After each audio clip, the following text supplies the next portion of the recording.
Good morning. जब ये मैं वीडियो पोस्ट कर रहा हूँ तो ईरान, अमेरिका और इजराइल के बीच ये जो जंग चल रहा है उसका ये 7वां दिन है।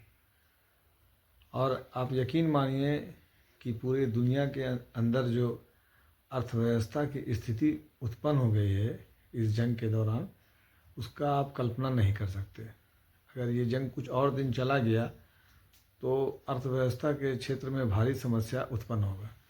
ये अंतर्राष्ट्रीय समुदाय को भी इस चीज़ की जानकारी लग गई है। आप तमाम देशों के शेयर मार्केट को उठा करके देखिए, वहाँ पे हाहाकार मचा हुआ है। अब समझना ये है कि ये जंग क्या दो देशों के बीच है, तो ये आप देखेंगे कि ये जो जंग है बिल्कुल ईरान के ऊपर थोपा गया है।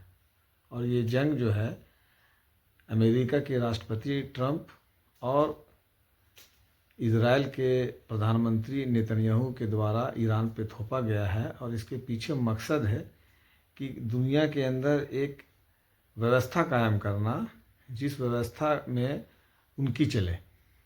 आप हाल के दिनों में देखिए यूएस के जो प्रधान राष्ट्रपति है ट्रंप के निर्णय, किस तरीक़ा से उन्होंने हमारे भारतीय लोगों को हथकड़ी और बेड़ी पहना करके देश में वापस भेजा। किस तरीक़ा से उन्होंने 50% तक टैरिफ लगाया, ना सिर्फ भारत में बल्कि दूसरे देशों में भी। किस तरीक़ा से उन्होंने ग्रीनलैंड को हथियाने की बात कही। किस तरीक़ा से उन्होंने वेनेजुएला के अंदर वहाँ के निर्वाचित राष्ट्रपति को एक तरह से किडनैप किया। और बहुत सारे देश, यूक्रेन में किस तरीक़ा से उन्होंने वहाँ के राष्ट्रपति को कपड़ों के आधार पर बेइज्जत किया। तो ये उनकी मानसिकता को दर्शाता है। एक्चुअल में ये इस तरीक़ा का अंतर्राष्ट्रीय समुदाय में इस तरीक़ा का स्थिति उत्पन्न नहीं होता है। ये बिल्कुल ही अजीब सी मानसिकता है। अब आइए हम लोग इस जंग के तरफ।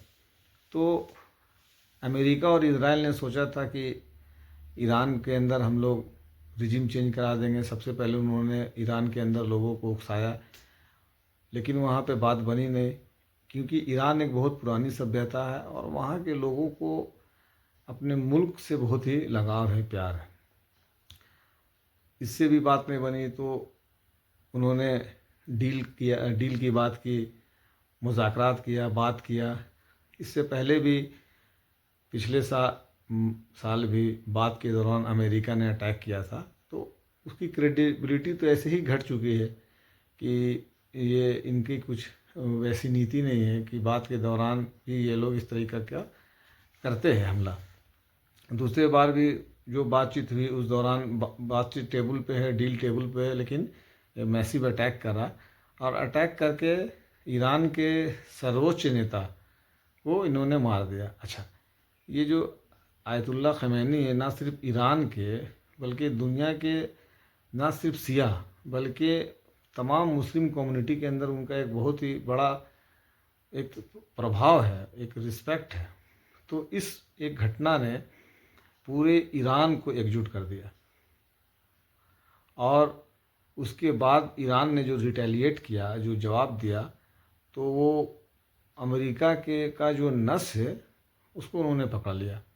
तमाम अमेरिका के जितने भी देश है, सभी देशों के जो अमेरिका का बेस है वहाँ पे उन्होंने अटैक करना शुरू किया। इजराइल के अंदर भी अटैक करना शुरू किया और वो बहुत ज़बरदस्त जवाब दे रहे हैं। और अब तो हालात ये, बहुत सा वीडियो आप देखेंगे आ रहा है जिसमें अमेरिकन सोल्जर कह रहे हैं कि हम लोग किन के लिए लड़े।